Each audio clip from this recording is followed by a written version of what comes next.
ऐसे घर परिवार में भी होते हैं। आप क्रोध का जवाब प्यार से देना सीखें, इसकी शक्ति सिर्फ कर्म ज्ञान देता है। लेकिन जब वो कर्म ज्ञान आपके समझ में आया होगा, तब जब आपने उसको अपने आचरण में उतारा होगा, मैंने बताया ना पहली चीज कि हमारे सामने जो फल आ रहे हैं हमारे कर्मों के फल हैं। सबसे इंपॉर्टेंट चीज कर्म ज्ञान में साइंटिफिक वे में वही है कि हमारे सामने जो भी फल आ रहे हैं हमारे कर्मों के फल हैं। पहले तो ये चीज बहुत इंपॉर्टेंट है समझना। अब वो हमने इस जन्म में आज से पीछे की है, मान लो अभी हमारी उम्र 50 है, किसी की यहाँ पे 60 होगी, किसी की 70 होगी, किसी की हो सकता है 40 हो, किसी की 30 हो, किसी की 20 हो। अब आज से पीछे आपने जो कर्म किए, किसी को अगर जानबूझ के दुख दिया है उसका फल भी आपको मिल सकता है, तो इसी जन्म का हो सकता है। तो सीधी सी बात है कि हमने तो बहुत खराब कर्म किए, बहुतों को परेशान किया, बहुतों को लूटा है, तो फल तो मिलेगा ही ना। तुम दूध बेचने वाले थे, तुमने दूध में ऐसी मिलावट की 2-4 बच्चे भी मर गए, तो तुम्हारे घर के भी 2-4 मरेंगे। तुम खाना बनाते थे, ऐसी मिलावटें की 4-5 चले गए ऊपर, तो तुम्हारे घर के भी जाएंगे। तुमने जो कुछ किया उससे लोगों के कैंसर हो गया, किडनी खराब हो गई, जो भी कुछ मिलावट करते थे, तो तुम्हारे घर में भी ऐसी कंडीशन आएगी। तो क्यों कहते हैं कि कर्म ज्ञान अपने आप सब चीज में एक अच्छा चीज लाता है, यानी सब चीज में आपके अंदर एक जैसे कहते हैं कि आपकी इंटीग्रिटी को बराबर करता है। भाई हमें कुछ मिले ना मिले, लेकिन हम बिजनेस ईमानदारी से करें। अक्सर लोग कहते हैं बिजनेस में ईमानदारी कैसे हो सकती है, ये क्यों नहीं हो सकती? आप सही वस्तु बेचो ना, हर चीज में ईमानदारी से काम कर सकते हो। आप उसको बोल दो, देखो मेरी क्वालिटी में कोई कॉम्प्रोमाइज नहीं, पूरे वर्ल्ड में मेरी क्वालिटी बेस्ट, आपको लेनी हो तो लीजिए, नहीं तो कोई बात नहीं।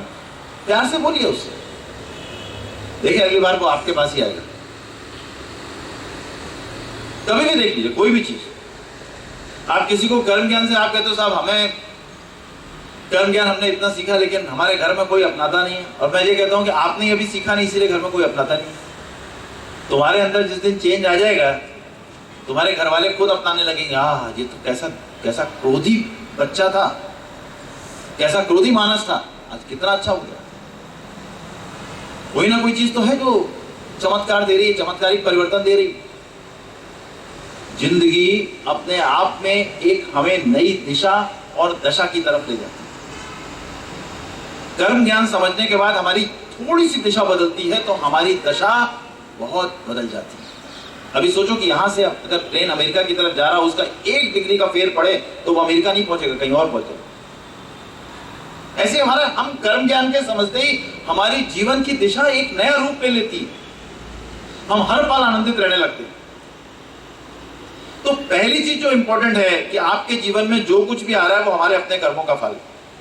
पहले तो वही चीज समझने की कोशिश करो, that is very very important. जिसको कहते हैं कि उसका कोई कंपैरिजन नहीं।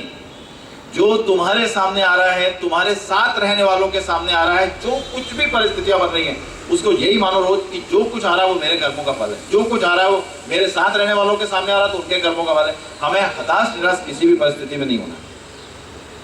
हमें उन परिस्थितियों को बदलने के लिए जो संभव हो सके वो प्रयास करना है, लेकिन उसके लिए अपनी नींद सेक्रीफाइस नहीं करनी है, उसके लिए अपना खाना सेक्रीफाइस नहीं करना है, उसके लिए अपना जो रूटीन है यानी भोजन पानी धूप हवा नींद व्यायाम और पॉजिटिव थॉट्स, ये अपनी पूरी दिनचर्या को बराबर बैलेंस रखना है।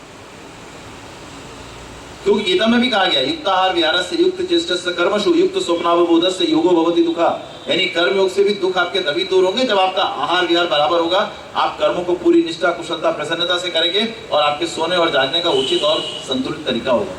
यानी कर्म योग सीखने के बाद भी ये चीज जरूरी, तभी तो शक्ति आएगी, तभी तो आपके अंदर एक जोश आएगा, तभी तो आपके अंदर एक जज्बा आएगा। खुद को बदलना है, बाहर वाले को बदलने की कोशिश मत करो, तुम खुद को बदलो। बाहर तुम्हें सब बदला हुआ दिखाई देगा, तुम खुद आनंद में आ जाओगे, तुम्हें बाहर आनंद ही आनंद दिखाई देगा। लेकिन तुम खुद आनंद में नहीं हो तो तुम्हें बाहर कहां से कुछ मिलेगा? बाहर कहीं कुछ नहीं है। तुम आज एरोप्लेन खरीद लोगे, साहब हमें एरोप्लेन चाहिए एरोप्लेन चाहिए, तो कल तुम्हें रहेगा मुझे रॉकेट चाहिए। अब तुम्हें रॉकेट मिल जाएगा तो तुम कहोगे नहीं मुझे तो यहाँ नहीं रहना, मंगल पे रहना है। यहाँ मेरे जीवन में मंगल नहीं, मंगल पे शायद मंगल आ जाए। मंगल इसी पृथ्वी पे आना है, लेकिन कब? कर्म ज्ञान की समझ। अभी गीत गाया था ना यहाँ पे अभी योग के बाद विष्णु भाई ने कि अब नवयुग की गंगोत्री से वही ज्ञान की धारा है, हम युग का निर्माण करेंगे, यह संकल्प हमारा है। धरती के कोने कोने में गली गली में जाएंगे, तपी हवाओं से मुरझाई मानवता विकसाएंगे। मानव में देवत्व जगेगा, स्वर्ग धरा पर आएगा, हम युग का निर्माण करेंगे, यह संकल्प हमारा है। तो क्या 1 जनवरी 2016 से विश्व निर्माण के लिए हम लोग दृढ़ संकल्पित हैं और लगातार लगे हुए हैं, लेकिन आप सबका सहयोग और साथ, यहाँ सहयोग और साथ बिना अपनाए नहीं। आप जब चलो तो चलते फिरते योगेश्वर कृष्ण लगे, हर कोई, लेडीज और जेंट्स में अंतर नहीं होना चाहिए, हर कोई कृष्ण लगे। कृष्ण से मतलब यहाँ पर अनासक्त भाव से है, कृष्ण का मतलब हर परिस्थिति को टैकल करने से है, कृष्ण का मतलब हर परिस्थिति को समझकर उसके अनुसार रिएक्ट करने से है। कृष्ण का मतलब अगर कहीं जरूरत पड़े तो भागना पड़े तो भागो भी, लेकिन परमानेंट भागना नहीं है, परिस्थिति के अनुसार किसी को बचाने या किसी की हेल्प के लिए भागना है। हम कृष्ण को तो पूछते हैं, कृष्ण को मानते भी, लेकिन कृष्ण की एक नहीं मानते। पूरे भारतवर्ष में क्या पूरे विश्व में लल्ला को नहलाएंगे, वो लाला कोई बोलेगा, कोई लड्डू गोपाल बोलेगा, कोई उसको कुछ और बोलेगा, उसको पूरा सब कुछ करेंगे, 2 घंटे भोग लगाएंगे, उसके साथ बैठेंगे, उसकी कहानी पढ़ेंगे, उसकी भागवत सप्ताह भी होगा, सब होगा, लेकिन कृष्ण जो बता के गए वो करेंगे कुछ नहीं। कृष्ण बताया जीवन इतना सुंदर है, हर समय आनंद के साथ जियो, अपने दुर्गुणों पर विजय प्राप्त करो। तुम कहीं पर भी रहो, किसी का क्या भला कर सकते हो। यहां तो आज भाई भाई का दुश्मन बना बैठा, बेटा बाप का दुश्मन बना बैठा है। अरे तुम लेके क्या जाने वाले हो। मैं इसीलिए कहता हूं कर्म ज्ञान समझकर हम तुरंत निर्लिप्त हो जाते हैं। लेकिन निर्लिप्त का मतलब ये नहीं कि कुछ छोड़ देंगे, ईश्वर ने जो जिम्मेदारी दी है उसको ज्यादा अच्छे से निभाएंगे।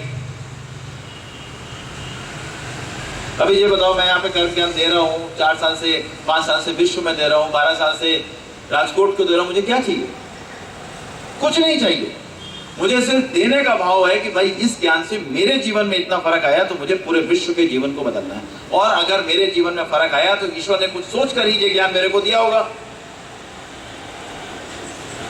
अगर कृष्ण ने अर्जुन को धर्म की स्थापना के लिए चुना तो ये पात्रता अर्जुन में थी ना। आप सब जो यहाँ आ रहे हो कर्मयोग मंदिर में और इस कर्म ज्ञान को सीखने की कोशिश कर रहे हो, तो ये आप सबका भाग्य उदय है, भाग्योदय इसे कहते हैं। लेकिन तुम अपने आप अपने को निराशा में और रात्रि में फिर से निशा में डुबोना चाहो तो उसका कोई इलाज नहीं है। मैं तो कहता हूं इस ज्ञान को जितना बांटोगे उतना आपका कल्याण होगा अपने आप ऑटोमेटिकली। गीता में ऑलरेडी कहा है भगवान ने, योगेश्वर कृष्ण ने अपने आप का 18वें अध्याय के 68वें और 69वें श्लोक, या इमं परम गुह्यम मम भक्तेषु अभिधास्यति, जो मेरे इस रहस्यमयी कर्म ज्ञान को मेरे जिज्ञासुओं से कहेगा, भक्तिमयी पराम कृत्वा, मेरी भक्ति को प्राप्त होगा। या इमं परम गुह्यम मम भक्तेषु अभिधास्यति भक्तिमयी पराम कृत्वा, यानी मेरी भक्ति को प्राप्त होगा। और ना जा तस्मान मनुष्य, उस मनुष्य से प्रिय मुझे ना कभी कोई था, ना है और ना कोई भविष्य में।